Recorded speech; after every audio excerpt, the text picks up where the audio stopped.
And welcome to the Inside Bristol podcast. My name's Andy Taylor, and I am joined, as always, by Isaac and Stuart as we take you through the final week of the regular season of the BUCS 2025-2026 season, which feels like it's been a long old slog. And I think it's probably because we've had a ton of rescheduled games, haven't we? It's been tricky at times, to say the least, and we're now at playoff football, which is where we're going to this weekend. So we've got a few things to talk about, a couple of I suppose you could say controversies, if you like, in terms of how the regular season played out. So we'll go through week 13's results. We've also obviously got a couple that have happened after week 13, which we'll tell you about as well, and how that affected the playoffs. And then we will tee you up for the playoffs that are occurring this weekend for sure. And we'll talk about what our expectations might be for those first rounds as they come up as well. Isaac, imagine being Lancaster Bombers today. I just feel as if we have to get straight into that, because that's obviously only dropped today, hasn't it? And for those of you who aren't able to keep up, obviously the Northwest Division in T2 has had a torrid time. Not only has it been only scheduled 4 games this season for a division, but rain and the weather has really affected that division to the point where I think John Moores until last night had only played 1 game, which is just incredible. And as it turns out, they won that game. That put them tied with Lancaster, and no other way to separate the two in terms of the usual BUCS tiebreaker scenarios. So it came down to a toss of a coin, which is just devastating, isn't it, really? And LJMU came on top in that coin toss. So that's a preamble to the precursor to the question, Isaac. You'd feel sick with Lancaster, wouldn't you, if you were Lancaster bombing out today? Yeah, 100%. You can. Yeah, I know it's not nice when it's out of your hands per se, but if the game was to go ahead, which it kind of did in like a mini scrimmage way, LGMU did come out on top in that scrimmage. The game didn't happen because of Lancaster's field. So if anyone was to win that game, it would have been LJMU, and they would have won the division. They would have won the division anyways. Yeah, it's not nice with the way it's happened, and this probably could have been solved a couple of weeks ago when I think a lot of us thought that it was a walkover awarded to the Fury. But no, for it to be after the season ended and it to be on a coin toss, it's not the nicest way. It's definitely a heartbreaker for Lancaster when it's just taken completely out of their hands. I suppose that's a really good point in the way that I would have been posing the question to you if Lancaster had won. Is this fair on John Moores, considering that fixture got voided, even though you could probably argue that it probably shouldn't have, but I'm not the rules maker. This is judgment by the public, isn't it, if anything? But Stuart, I suppose, does it need more tiebreakers then, I suppose, is one of the questions here, isn't it? But yeah, we are where we are with this, and we'll obviously go through in detail how we got here in a little while. To answer the question, does it need more tiebreakers? I don't think it does, because you kind of did it off air, didn't you, when you were comparing it to the BAFA tiebreakers, and LJMU would still have come out on top. So I think whichever way you play it, you're going to have to decide it somewhere. And I think after the amount that you get to, just flip a coin and somebody wins.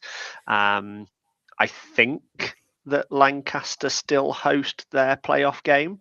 Yes. Hopefully on a pitch that's the correct size. But yeah, they still host their game. So at the end of the day, it's just it's going to be seeding down the line rather than affecting them massively in the first game. They still qualify. I know they said on their stories that it's not the way they wanted to have done it. I get that completely. But yeah, do we need more tiebreakers? No, I don't think so. Could we simplify them potentially? Yes, but that's a BUCS problem, not a footballing problem.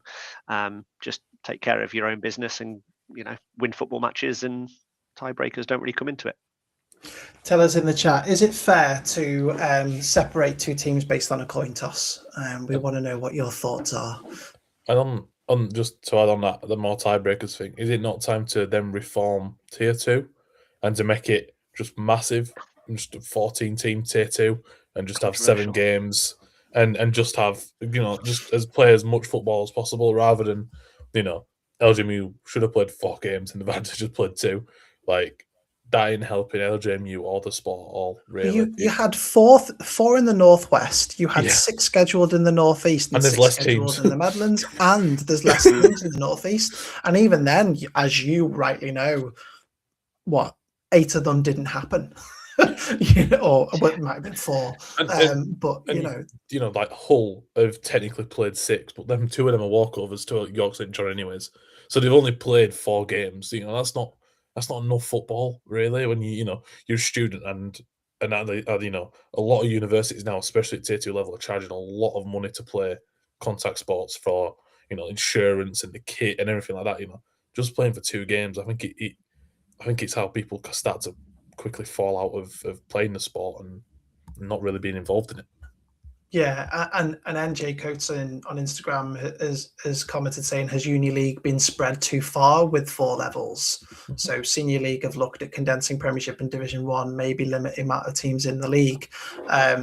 It's going to be that's going to be an open-ended question to the end of time, isn't it? Until it feels perfect. I think what BUCS did this year, especially with tier 2, did work with the fact that they weren't prioritised officials, and it was you have to officiate your own games if you want them to go ahead, and that's kind of right with this level because it is competitive to a point, but it's nowhere near as competitive as like the tier 1 North, where you've got 3 outstanding teams who can win at any game. So yeah, I think that the BUCS hires are doing all they can, but again, I think it's just a question that needs to be looked at again and again, because they've talked about expanding the national, which would be great, but it's how can you help the lower, the base of the pyramid rather than the top?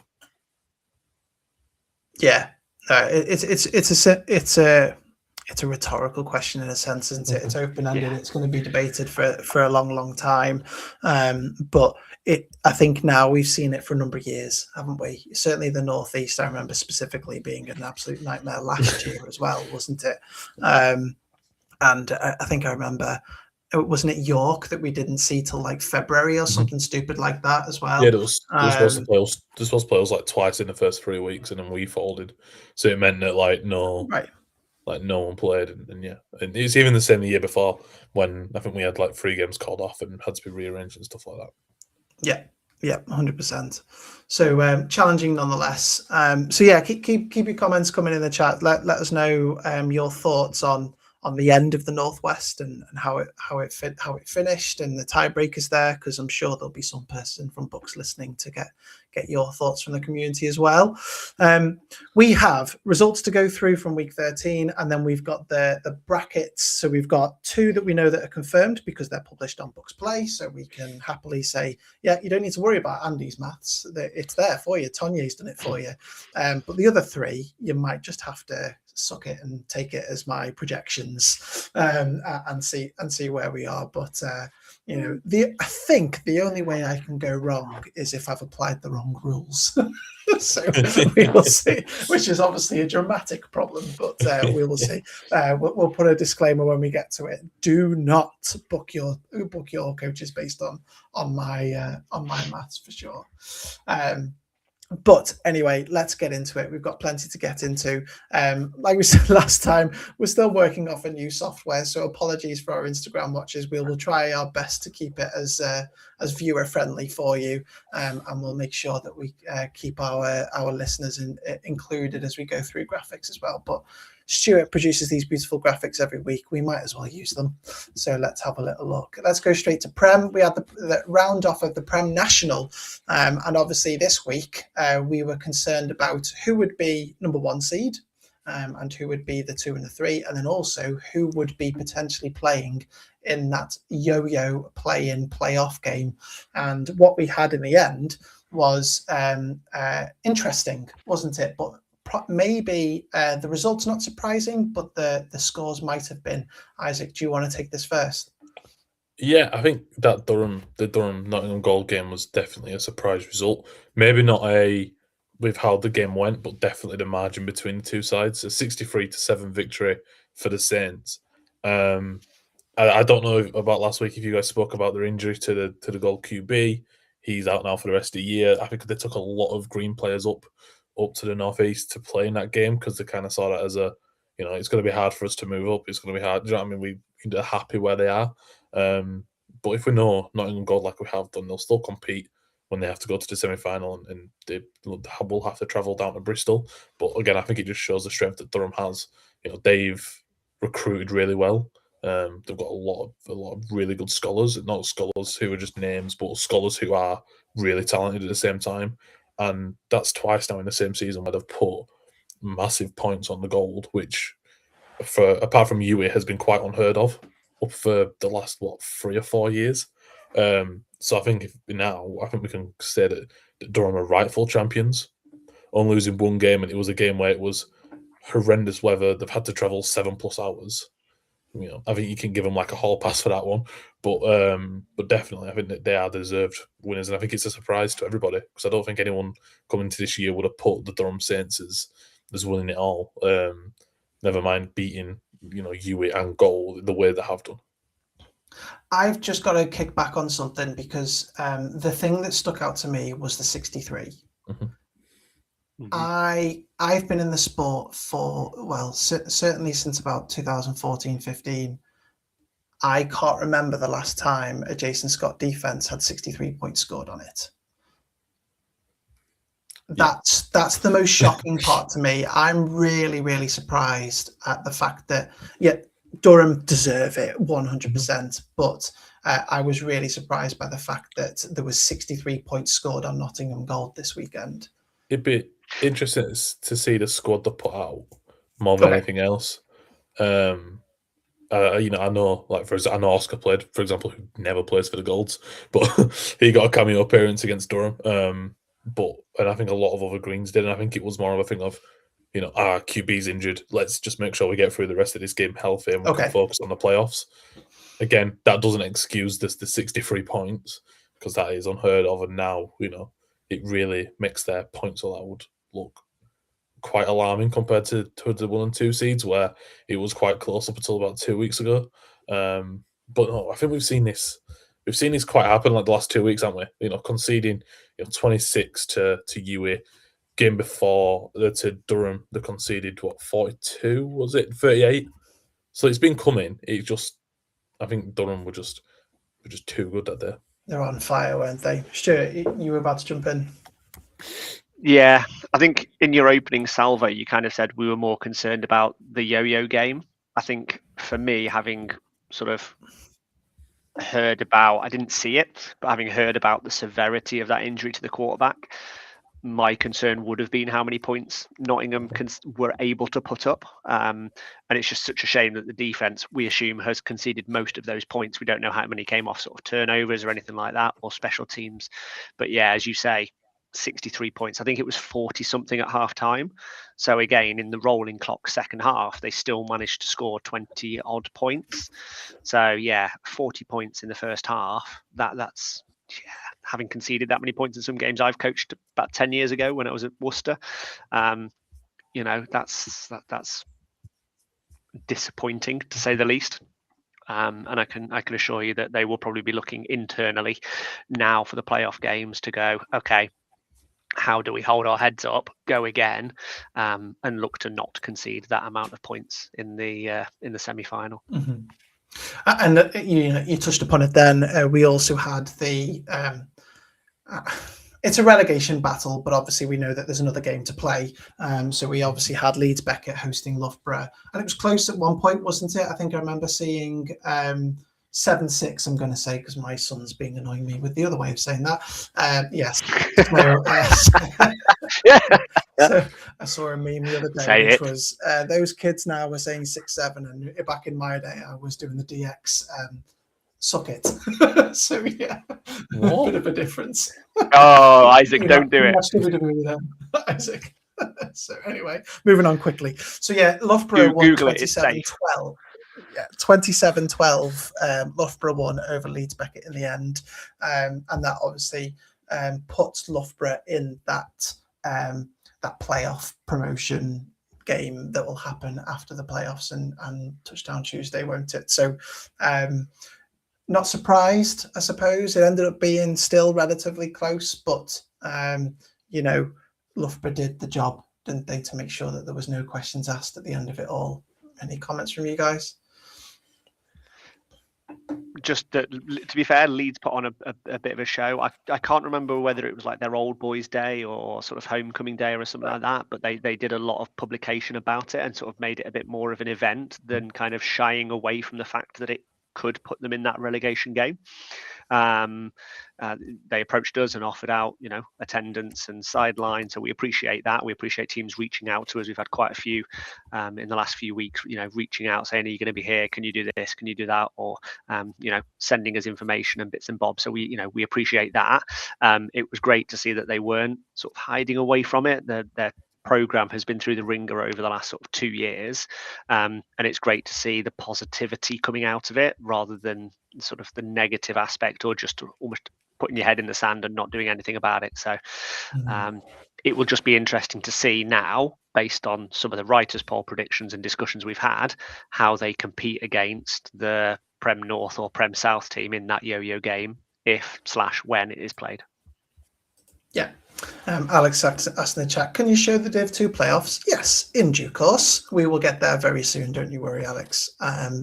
For sure. Let's have a little look at anything else on Prem before we move on? Because obviously the North and South finished last week. We'll talk about them in the brackets. It'd be interesting. There is a up-down game this year. They really need to see how this Prem National is going to work. So yeah, again, I think this year that needs to happen to see if to get some new blood. Let's see if someone can change in the front, in the top three. Brunel if you to can Leeds have a is fourth ahead of team a in stat. Brunel to Leeds is a hell of a distance. Yeah, that's true. Yeah. Oh yeah, because that's true, isn't it? That's an important point. Is that Leeds get to host that game, don't they? Mm-hmm. Yeah, very interesting. And they obviously now get a 4 to 5 week rest as well, don't they? During that time. Interesting. Okay, let's move on to Tier 2. We've got Tier 2 North first. So we had postponements everywhere. Let's move on. So we obviously had a away win for the Sunderland Spartans through a walkover. YSJ didn't play that game. Unfortunately, the Northwestern games didn't happen at all. I can tell you it was sodden up this part of the country, so I'm not surprised there. So we didn't get to see LJMU versus Salford, nor did we get to see Lancaster versus Kiel. I feel very sorry for Kiel, who God knows when they last played. I'm trying to look at 7th of December, the last time they played. So I feel very sorry for them. And then we've got obviously a couple of results that happened during the week. So it's North. So should we go with Isaac first to go through this? Can I just correct you on the YSJ Sunderland thing? It was an away win, but they did actually scrimmage and they did actually play, and YSJ actually won. So although Sunderland took the win for the BUCS League, it's a big win for YSJ because they competed in a scrimmage and beat them. Very good. The YSJ won it because they were the numbers more than anything else. One of my mates went to the York game a couple weeks ago, and they were down to the bare numbers before the game for that one, never alone after it. But no. What sticks out for me is Cambridge. Really, I think that Midlands has proven a shock for us this year. In reflection of it all, I think most people were tipping Coventry and Lincoln to be the two up there to really push it, and Lincoln unfortunately winless, and then it's Cambridge at the top with the bagpipes and and everything like that. But and then De Montfort as well, who have come out of absolute nowhere to all of a sudden be a playoff team, which I think most people would have thought that they'd be in the same situation of a York St John or a Kiel, where they're winless throughout the entire year, but getting the 15-10 win over Coventry, a playoff rival in their division as well. They might not be promoted and they'll have to play each other again next year, but it's a lot to build on from a 4-2 season to a season where last year I think you got one win, if that. So again, it's this Midlands 2A, which is just a bag of surprises. Coventry they disappointed me in the end. I was really hopeful for them to really kick on, and then maybe I should just check myself next time, because I said that about them at the beginning of the season, where you don't know what Coventry is going to turn up week to week. Because I remember them being a pain in the backside to a number of playoff teams last year as well, if I remember correctly. Derby Braves, I remember them maybe upsetting them potentially last year. Is that the right? Am I thinking the right teams? No. Last It year, would or have was it the been like Longhorns? Hallam Green, Leicester. Was it Them teams Leicester we played. Longhorns? I think that they might have upset actually last year, if I remember correctly. But yeah, nonetheless, Yeah, I think there was a couple of teams where they really were the thorn in the side, and maybe I should just remind myself that might be Coventry's role. But anyway, they still make the playoffs. We'll go into that at some point, but they didn't win the division in the end. Cambridge took that through a 3-way tie, if my memory serves me correctly. Yeah, so they ended up in a 3-way tie between Cambridge, Coventry, and De Montfort, which is even more impressive for DMU, really, isn't it? That they actually ended up being in that conversation, and then through a mini table that gets formed. So you take the 3 teams, and then you take the results between those 3 teams and form a mini table. And with that, Cambridge come on top, because they won 2 of their 3 games. Coventry won 1 of their 3 games, and DMU won 1 of their 2 games, but they lost by a wider margin than Coventry. So Cambridge come on top as division champs. So congratulations to them.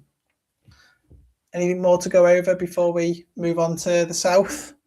Absolutely bonkers division. ARU went 3-0 in the first 3 games, and then 0-3 to plummet from the top, which Isaac was miffed about, right? And then Coventry had that top spot almost sealed before they lost to DMU on the last game of the season. Absolutely bonkers. Potentially one of my favourite divisions of the entire BUCS season. This is why Tier 2 is the best. I said this at the start of the year. It's the best division in all of football. Yeah, absolutely. It certainly is. And then we've got, obviously, to round off the conversation around these results, we had York played and won. So they beat Hull 1914, which then, because the Sunderland York game then didn't happen for whatever reason. There are rumours about that. I don't know if any of them are true and fact checked. There is a couple. The one I heard is most likely is the fact that York just couldn't get a pitch together, or there was something about the booking with it, or something. Even though it was supposed to be a Sunderland home game, so I don't know why that would be an issue. Or that York didn't get told about it in advance, and they didn't agree to it, and then whatever. But smart by them to win the division still by avoiding the game. So I think it's perfect gamesmanship, isn't it? Think smarter, not harder. Exactly. Don't win by trying. So yeah, we've got the head coach has got a promotion in his first season. There you go. Superb. So what has happened since, and it isn't on BUCS Play, I must add. It isn't official. It's still there as a game that's getting played tonight, but we kind of know that it isn't.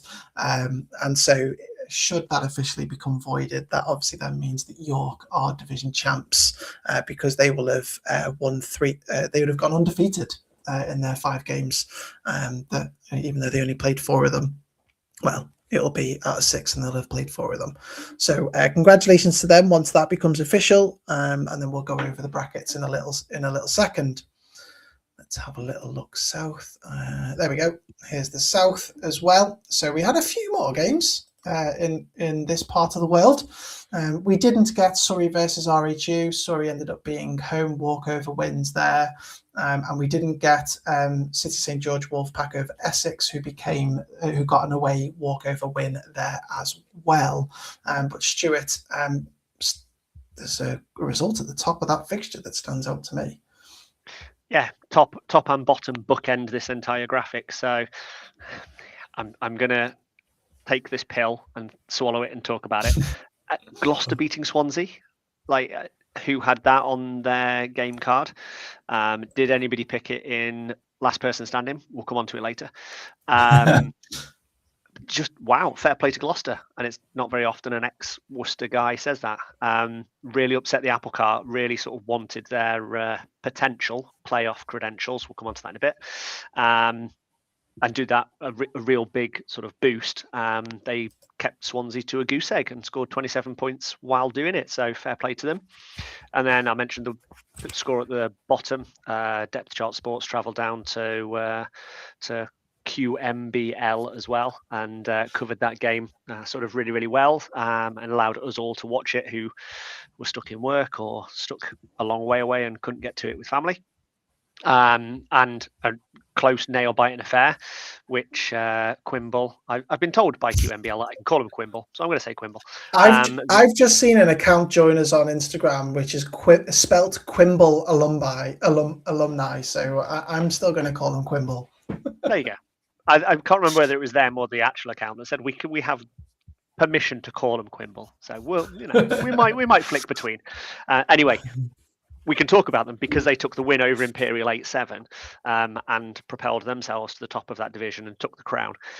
So yeah, not only do they do some pretty graphics, they also play some good football on a rather muddy-looking field by the end of it, and get themselves a good home tie in the Southern Conference Cup. Sorry, mate. I was just going to say, it just goes to show how important, a bit like in soccer or European football, which I've heard it called multiple times in recent weeks, where the Americans are taking over, I think, where, it's points scored, goals scored is really important. It just reminds you in American football that not conceding a point is really important because 12 points was the difference between Quimble and Imperial to give Quimble the division on average points conceded, which is like the goal difference conversation, isn't it? It's really important by the end of the season. Which European football is that? Is that the ELF, the IALFE, or the AEFL? I'm not even talking about that type of football. Yeah, the ABC League, arena football. Yeah, there you go. The League of Europe. French league. Moving on. And sorry, I interrupted you. You were going to go in the middle towards the Southern Division as well. I was going to say the Chichester Spitfires got another win on the board. Yeah. They didn't just get their customary one win this season. They beat the Solent Redhawks 28-25 in what seems like an absolute classic of a game, and won 2 games this season. So fair play to them. Yeah, 100% they did. And with those results, we now get obviously clarity of what's happening. We also then had UE2 got a walkover win over Aberystwyth, which was a pending fixture. So with that, we've got UE who qualified for the UE2 who qualified for the playoffs alongside Gloucestershire with that win, which was very important. We'll talk about the effect of the Swansea loss on their seedings. And then we have Surrey and Sussex joined Reading, who became division champs as well. And obviously we talked about Quimble and Imperial joining them in the playoffs. So we'll get into those brackets very quickly. And I've just seen, I think it's Camille Z on Instagram said Sunderland couldn't get the pitch. York's pitch was called off by the grounds team. So it sounds like there was a challenge throughout, wasn't there? So yeah. Do you want to jump in there with what you just typed, or do you want to leave that to the brackets? We literally as we're talking, we've got some insight into the Gold Durham game. Basically, there was the Gold took up 30 players, mainly green. Gold had one of the wide receivers playing at QB just to protect the QB's eligibility for the greens, because I think that, especially in the last couple of weeks, they're now focusing more towards getting green promoted than potential national championship. I think that they've ruled that out with the injury that happened to the QB. I think they said that there were a lot of pick sixes, kick returns sprinkled in. It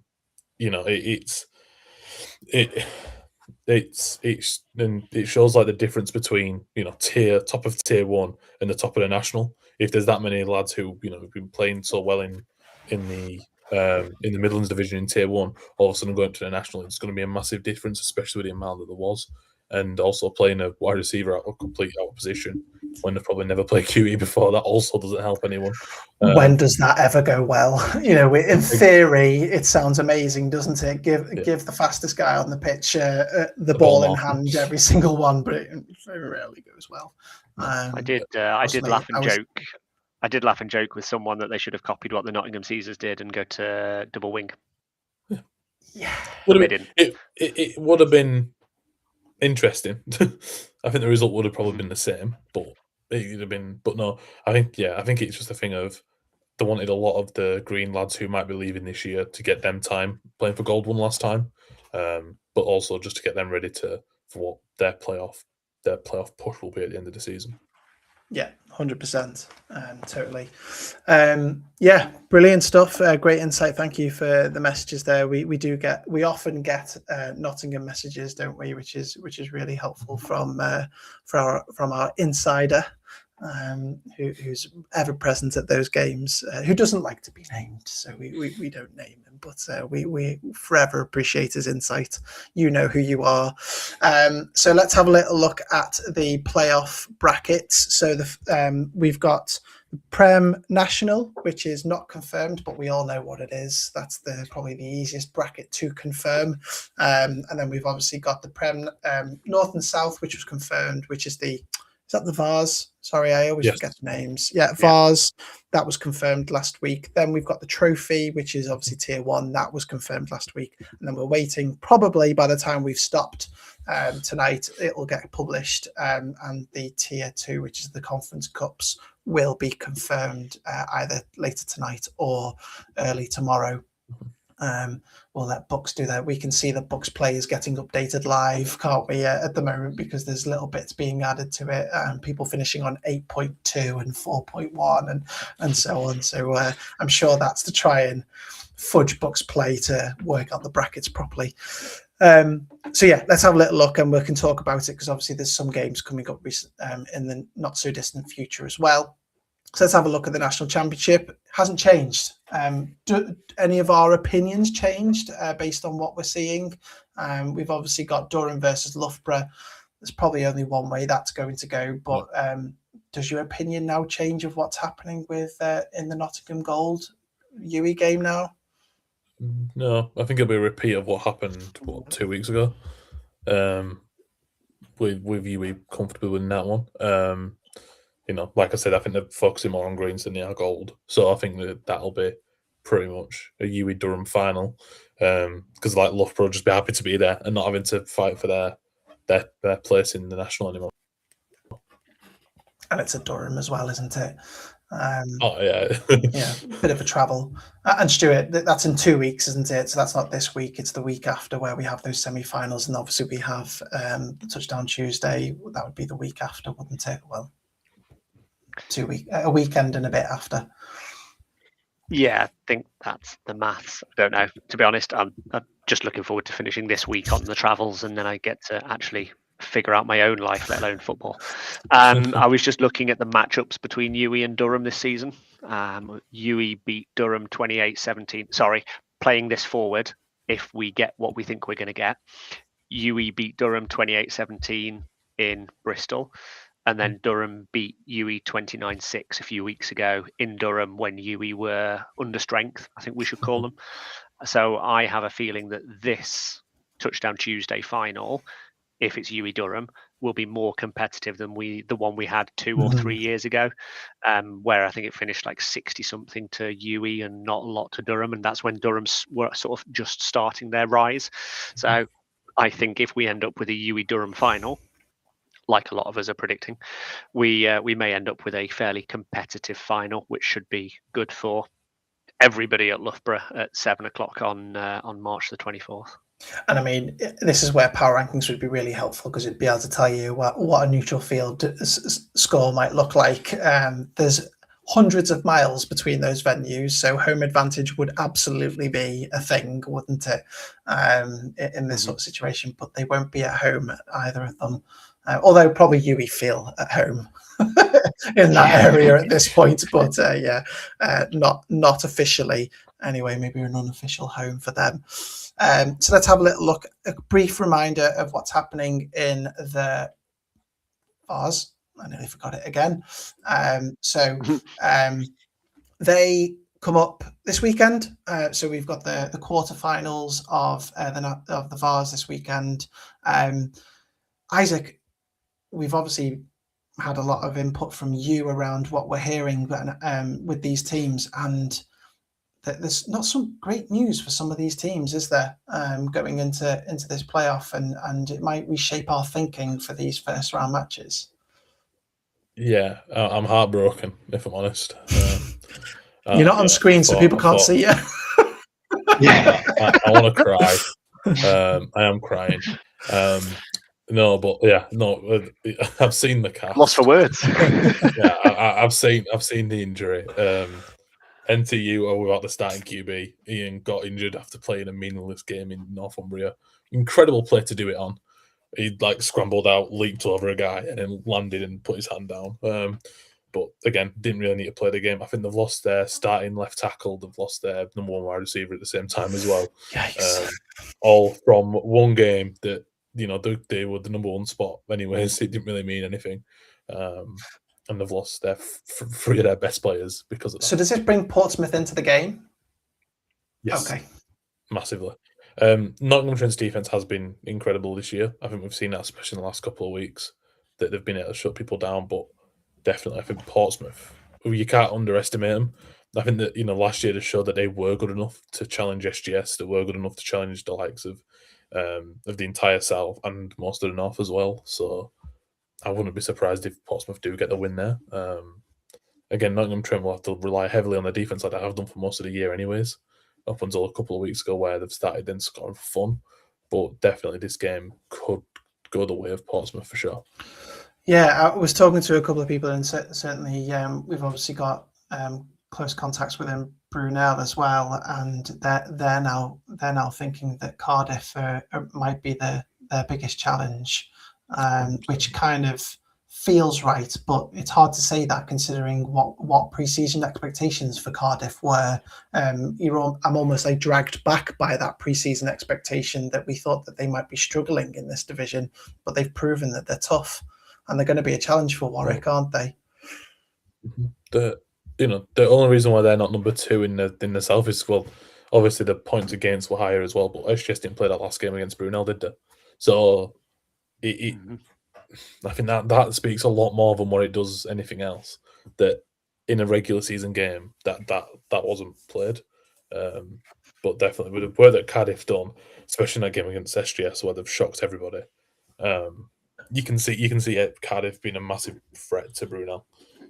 Yeah, and Stuart, I don't know. I might have said it off the cuff, and it's probably ill-informed, but I feel as if Brunel don't go on to win this, that they'll be extremely disappointed. I don't know if they will, but I would certainly have. I would, as someone who's a fan of the sport, my expectation is that if it's anything other than Brunel travelling to Leeds Beckett for a place in the national, something went wrong with Brunel. Is that fair?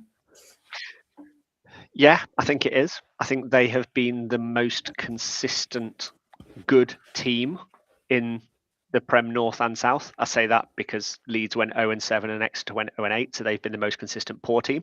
But Trent obviously lost a game, but we now know that their injury woes could curtail them in the quarterfinal.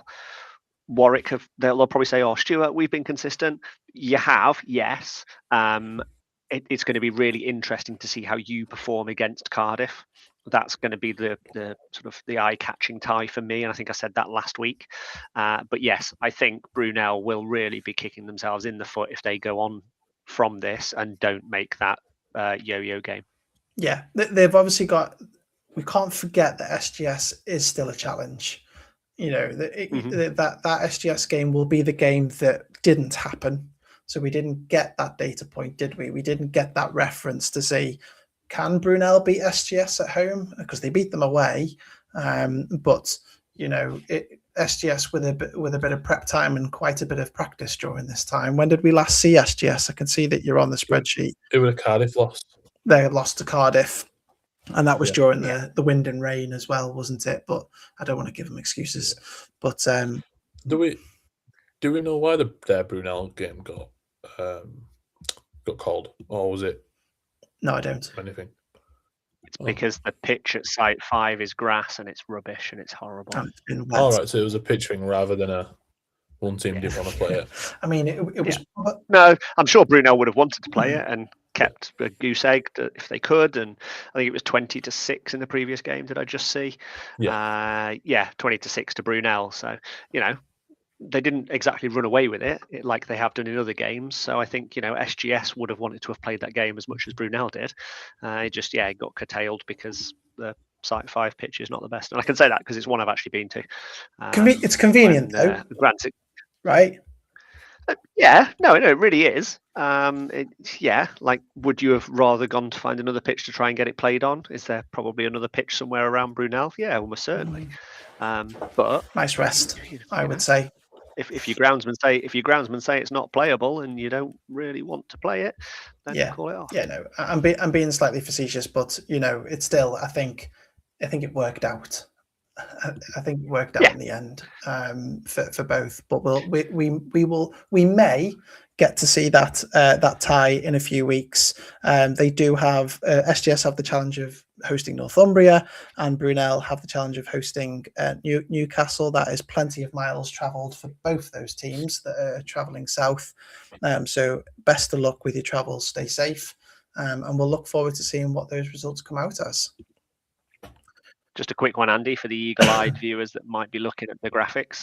It's worth pointing out that the top two we had the wrong way around, so we switched them. So the two games at the top of the bracket we had the wrong way around. So I think it was. Could you pop the graphic back up? It was the Brunel game and the NTU game. That was it. We had the other way around. So we had. Oh no, that's skipping ahead. Yeah, NTU Pompey we had above SGS. Northumbria, and Brunel Newcastle we had above Warwick Cardiff, so they now switch. So the winner of NTU Portsmouth host Warwick or Cardiff, the winner of Brunel Newcastle will host SGS and Northumbria. That's why we're talking about it. Yeah, dead right. Let's move on to the trophy then, where we've already previewed that last week, but that's obviously now been confirmed. I won't keep it on for long because it's huge, but obviously, again, word out of Lancs is that there's an injury to a quarterback there as well, isn't there? Again, I haven't had any official confirmation from Lancs, so it could be a vicious rumor, but there is. I certainly have heard from a couple of people. That trusted sources that Charlie Martin is out with an injury, and that is huge for Lancashire. I'm not even talking about Manchester Titans in the adult season. We're not there yet, but that's massive shake-up for this playoff bracket, isn't it? I think the backup's injured as well. Oh Jesus! From what I've heard from an Edge Hill coach the other day, that I think the backup's injured as well, which is never a great sign. Yeah, it isn't at all, is it?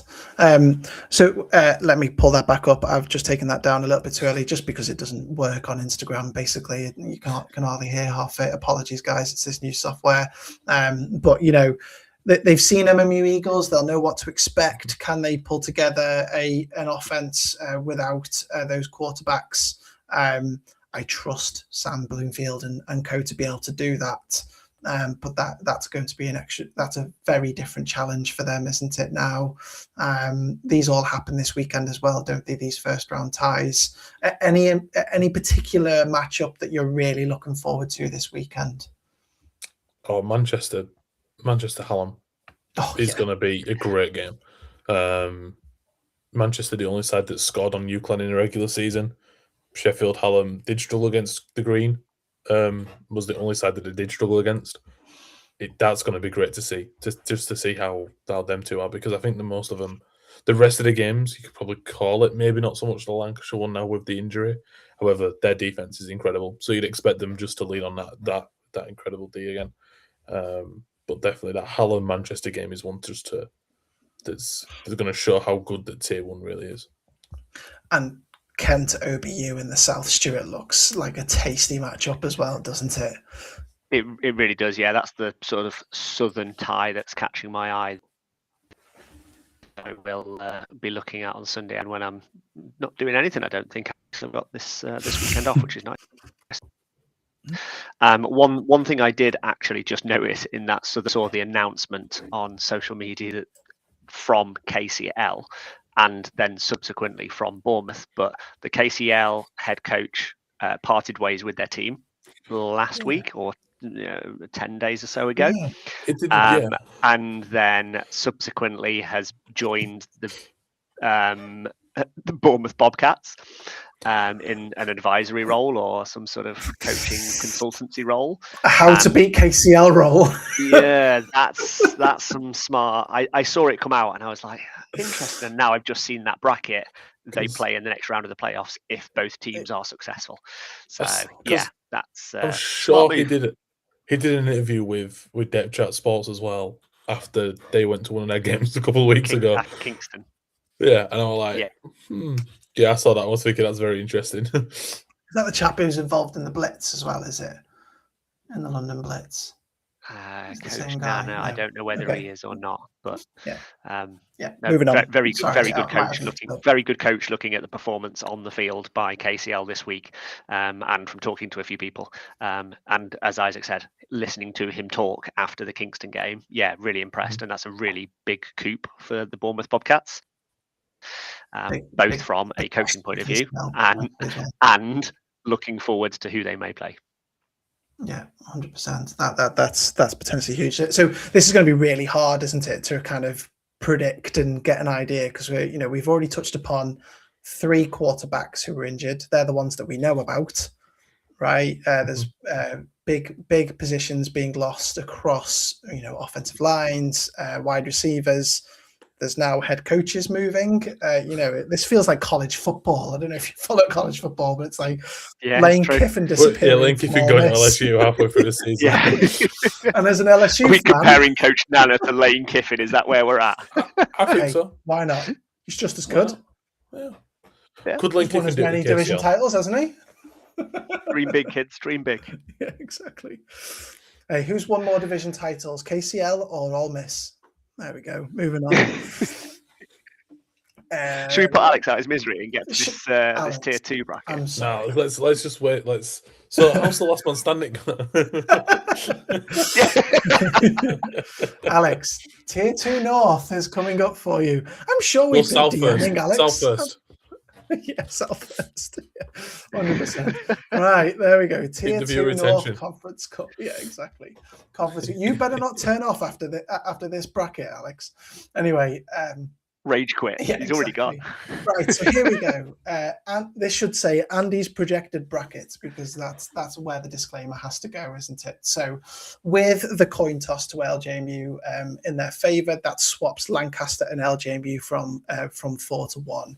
So I think the first round of the playoffs in the Conference Cup, which is in a couple of weeks' time, will be LJMU hosting the DMU Lions. Can't wait for that. Lancaster Bombers hosting the Coventry Jets. York Centurions versus Sunderland. We didn't get to see that. We might see it now. And then Cambridge Panthers hosting Hull. Some tasty ties in that. Oh, what did I say? Sorry. Panthers. I got so confused. Yeah, I know what I meant. Cambridge. What Brighton doing in the know? Cambridge Panthers versus Holland versus Hull Sharks. So yeah, Isaac, some really nice games in this first round due in a few weeks' time. Yeah, be interesting to see if we actually get that York Sunderland game or if it's voided again. Well done, York. Well done, guys. It was 14-14 in week 2 as well, wasn't it? It was 12. It was 12. 14-14 in first game of the season. I mean, and them draws really did help York and helped them with home field advantage. The Hull one's going to be interesting because we've seen different Hulls throughout the year. The loss to Sunderland and then all of a sudden come back the next week and score just as many points, more points than what Sunderland did on them. That's going to be an interesting one with the bagpipes as well. That's going to be great. But yeah, that LJMU and De Montfort really is the one that stands out.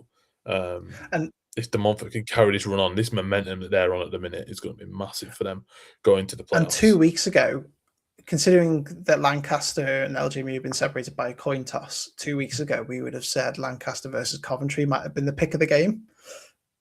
Yeah. Especially if that could have been LJMU Coventry as well. But with that loss at the beginning of last week, what's going on with Coventry, or what went on with Coventry? Are they up and down still? So that could potentially be a really good tie, and maybe somewhere where Coventry can cause an upset. But this is obviously we haven't got a lot of data sets for either LJMU or Lancaster. We've only got 2 games to go by. But that'll be their 3rd game healthy, to say the least, or at least they should be. You'd be worried if they weren't. But rusty at the same time, potentially, if they come up against teams that have played all season long. They're interested. Anything from you, Stuart, with the Northern Conference Cup?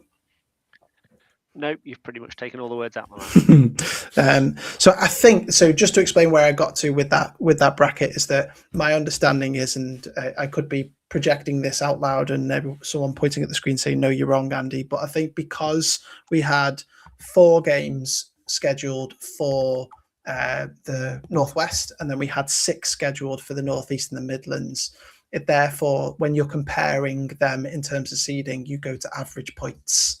Is my understanding. So therefore, you're not going off the amount of points scored, you're going off the average points of the games that you've played. And with LJMU playing 2 and winning both of them, well, they're going to be the top of the list, aren't they, compared to a Cambridge who have played 6 and won 4.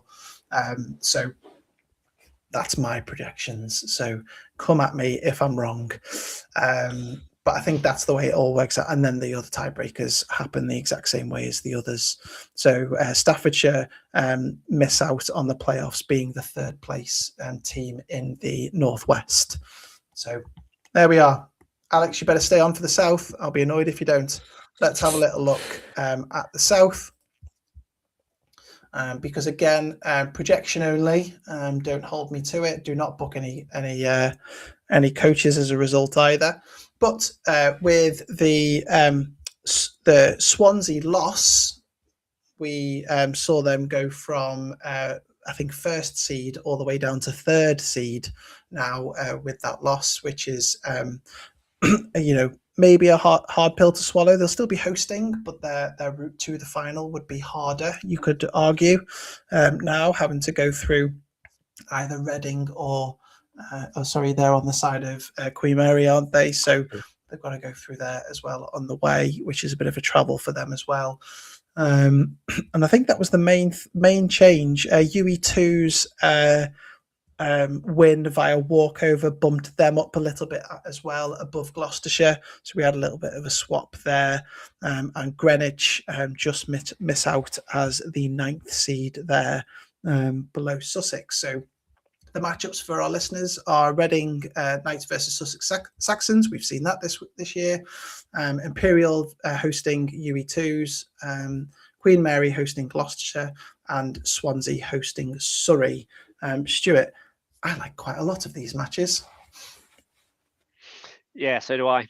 I'm also glad that I ignored how the logos are laid out, because the gap in between is really ugly, and I'll correct that before we put it out tomorrow. Anyway, what games am I looking forward to? The Quimble game. I think that's probably going to be the one that catches my eye. How good have Gloucester got? What did they bring to the table against Swansea, and can they bring that to the table against QMBL? And then what have Swansea lost? Like, can Surrey turn up to Swansea, which is probably going to be raining, because every time I've been to Swansea, it's raining. Can they bring that game there? I know they play on a nice 3G pitch, so it's not going to be a problem. But yeah, can they go there and compete against probably what is going to be a wounded Warrior? Granted, I don't think it's this weekend. I think it's next weekend, isn't it? So yeah. What will that game look like? So yeah, and that walkover win for UE2s, kind of, I think it's a win that helps them because it moves them away from QMBL, who Isaac chatted to Sam a couple of weeks ago. I was chatting to him last week, and yeah, he referenced that they lost to QMBL in the playoffs last year, and yeah, he kind of wanted to meet them to sort of try and shake that monkey, but he's glad that he doesn't have to play them until potentially the final. So yeah, it's all swings and roundabouts, and I think it's going to be a really interesting bracket of 8 teams. Yeah, Isaac, for yourself, anything stand out to you? Because that Quimble Gloucester is probably the pick of the bunch, considering that we haven't seen it either. Yeah, I think the pick of the bunch is probably that Imperial UE2s. Imperial were really good until what, the last game of the season, where they then slipped up to an equally as good Quimble side. And the same with UE2s, they slipped up once, and it were a 3-point loss to Swansea. All I could think about really when you talk about Swansea as well, Stuart, was Snoop Dogg just showing up with his massive entourage like he did last night with the football. That'd just be I know he won, right? And then Paul Eckenbottom's comments afterwards were just as good. But no, I got slightly distracted halfway through you saying that. I mean, he's finished at the Winter Olympics now, so he's got to find another sport to go. Well, he went last night. Oh no, you have to. We'll speak about it off air, but it's funny. Brilliant. Yeah, I agree with you. I think we've seen Reading Sussex, so I don't particularly want to see that game again. But it's just the way the cookie crumbled, isn't it? That they finished in the 8th seed, and Reading are riding high. They're proving that they're not a T2 team potentially. So they've obviously secured the promotion. They just want to probably put a nice little ring or a bow on it. I've seen Alex's comment. I am not going to address it. He can stay there. I think you've missed the fishing rod emoji at the end of that, Alex. It's all right though, because we don't block people, so we'll we won't block you. We'll keep interacting with you. I can't say that. I want to Alex, yes, it is Hull facing Cambridge. I will tell you, it is. But you should have been here. Pipes. We were talking about it. Thoughts on Taranau? So Aberystwyth, for those that don't know the Welsh word for storm. How have you said that so? How have you said 2 Welsh words so well without even trying? Like, that's like I spent lots of my youthful days in North Wales. I know Aberystwyth is not the north. Before anybody asks me, but yes, I spent a lot of. I don't speak Welsh. I have no. Oh, Andy, that's an interesting graphic.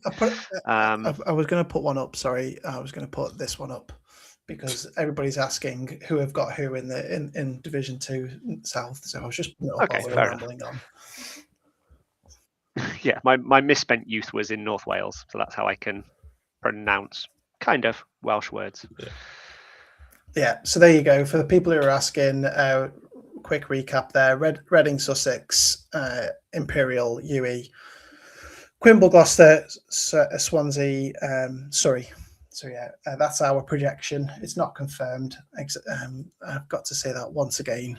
Don't you dare be booking any coaches on my expense, because I am not going to say sorry. I've already booked them. Yes. And yeah. Andy, do you want to cover your quick maths again for Coach Brian, who's asking about Reading and Quimble, about tiebreakers? Oh, Coach Brian, I could be wrong. So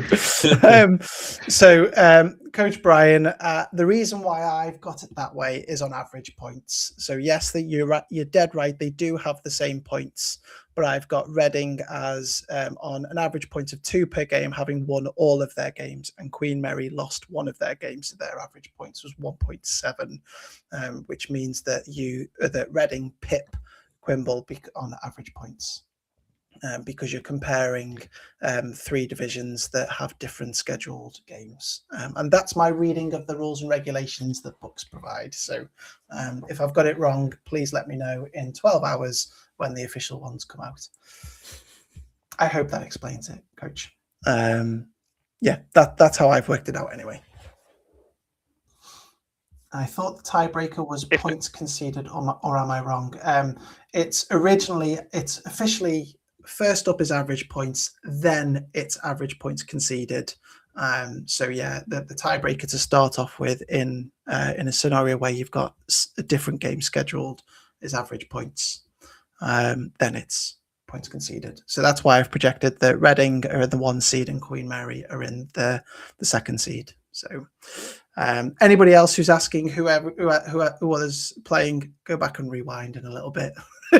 It'll come up onto our YouTube page. That'll be a reason why you should go to our channel and rewind. Go back a few minutes from the end, and you'll be able to see our conversations about all these things. And that's where you can find all our podcasts if you want to rewind any other bad takes that we might have had in weeks gone by.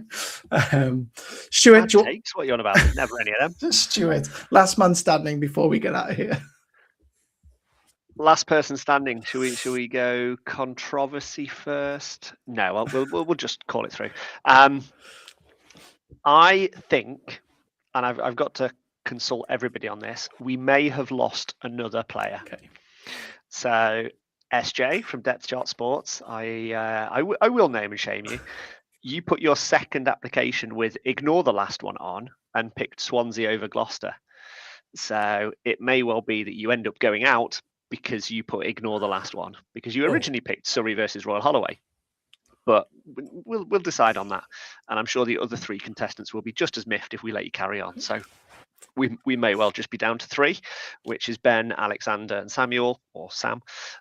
So yes, we'll have a look. We will release something about it ahead of the playoff games for clarity, just in case any of you 3 are watching. You still can't pick anybody that you've picked from the regular season. You don't get a clean slate. So please don't pick any of your previous 13 teams. If you can't remember, drop me a message. I'll help you out. And we shall try and do a bit more of an update on this rather than just on the podcast. I'll try and start doing some graphics and stuff. So yes, we are probably down to 3. Sorry, SJ. Not sorry. Yeah, what a way to find out. Apologies, SJ. Yeah, 100%. So yeah, we're into the postseason. Playoff football is here. It starts this weekend and it carries on till Touchdown Tuesday. Trademark, copyright, until the 24th of March, which obviously some of us will be at. Isaac, carries on further than that. Well, yeah, then we've got a potential. Yeah, I'm assuming it's not going to happen because I've been following BUCS for a few years and it hasn't happened yet. So, yeah. What is this yo-yo game? What is it? Does it even happen? So anyway, so yeah, absolutely. We've still got a few weeks left and we've got to talk about that. So thank you for those who have joined us in the chat on Instagram, YouTube and Facebook. Thank you once again for Stuart and Isaac for providing all your insights into what's going on. We will be back next week once again to break down the first round of the playoffs in 2 of these competitions, and then obviously the next competitions kick in at that point as well.